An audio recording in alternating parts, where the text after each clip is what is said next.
women rock. What an amazing, amazing and thoughtful and forward-looking gift to the college to represent this class. Thank you very much on behalf of the college and future generations of Mills women. During my time as president, Mills graduate programs, which are built on the core of learning and empowering and educating women, and are coeducational as well, have grown from the number 14 to the number 23. And today we have a speaker from one of our graduate programs, one of our newer graduate programs, Public Policy, who is going to bring greetings on behalf of graduate students at the college. Sahar Shirazi is receiving her master's degree in public policy. Her academic advisors are Carol Chekovich, Mills, Catherine Hannum, Professor of Public Policy, and Mark Henderson, Assistant Professor of Public Policy. Sahar moved with her family to the U.S. from Iran in 1985. She attended high school in Healdsburg and began her college career at the age of 17 at the University of California, Berkeley. That does sound familiar, I'm not sure, but I think it's close by.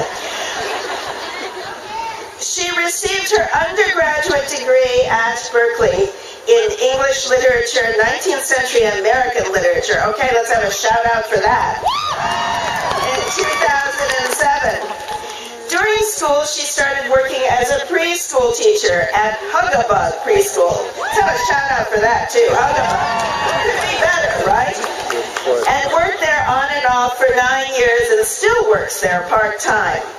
During her hiatus from school, she worked at 2 jobs, saved enough money to travel around the world, and lived for a time in Australia. She heard about the Mills Public Policy Program while attending summer school at the Graduate School of Education at, again, UC Berkeley, our little brother. It was there she met Carol Stack, who once taught and worked with Mills professor Carol Chekovich. And so, her odyssey at Mills began. After her graduation with her master's degree, she plans on spending her summer appreciating the great outdoors of California, and then she will move to the great indoors of Washington, D.C., where she has been accepted as a Presidential Management Fellows finalist.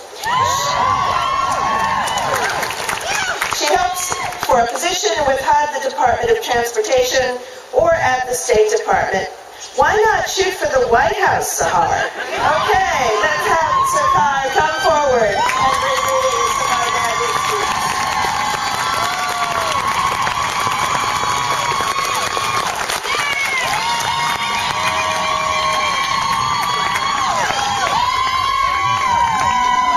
Thank you.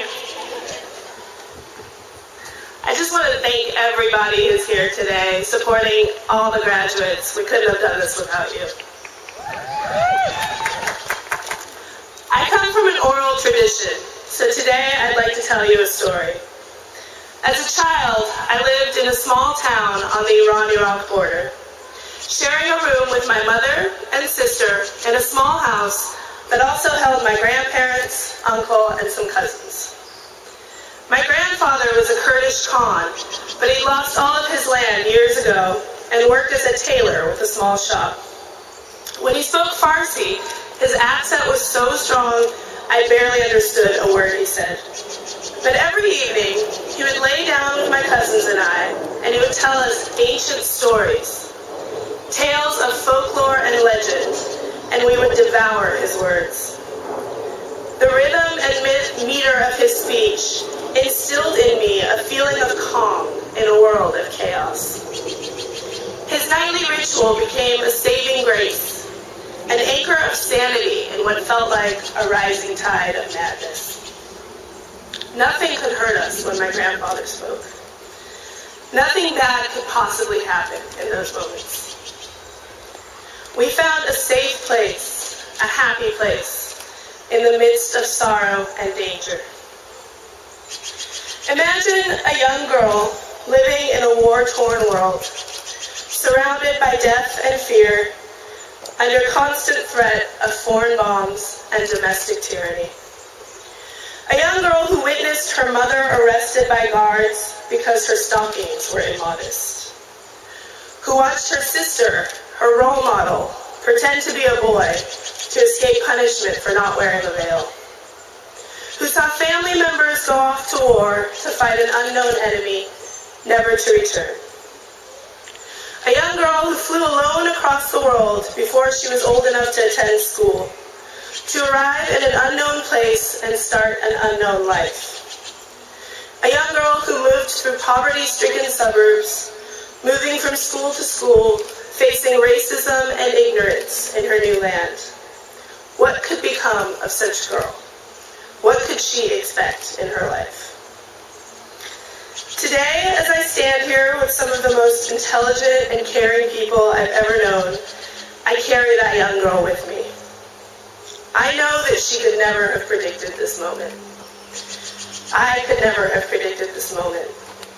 This is a culmination of all my experiences, everything I have been through, everything I have seen, but it is much more than that.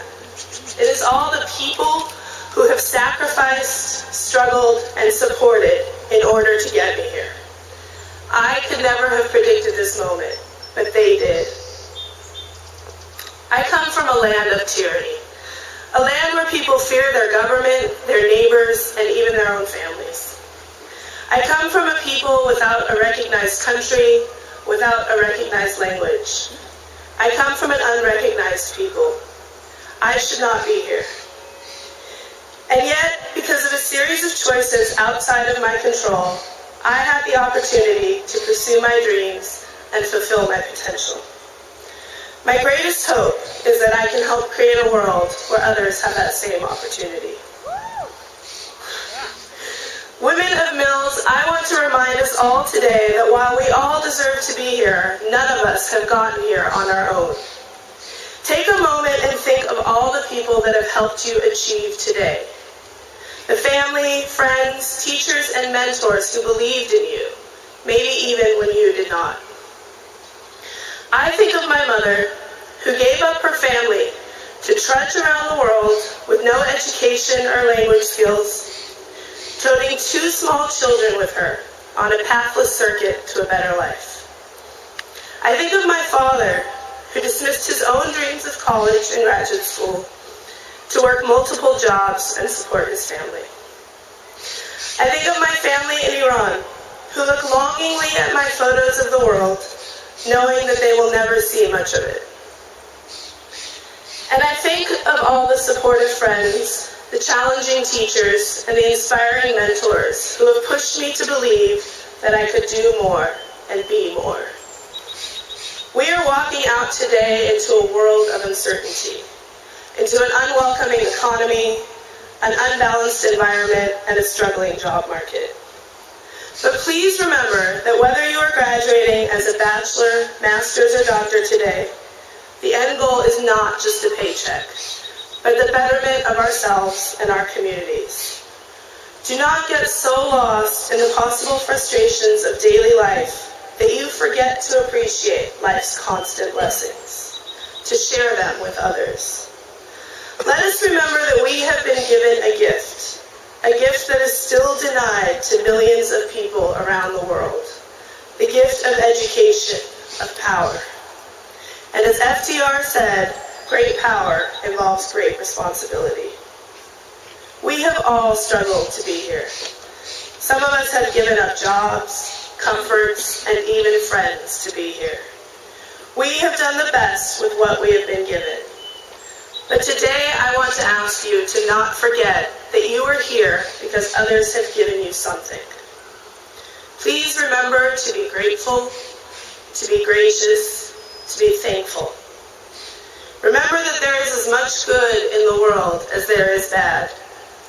That in the end, life is about community, about humanity, and about love. We have here at Mills and in the Bay Area a diverse culture of intelligent, understanding people. Let's take this step forward as an opportunity to grow not only ourselves, but our communities. Let's use our power to fulfill our great responsibility to others. Perhaps we can be, for someone else, what those who got us here have been for us. Thank you. Congratulations.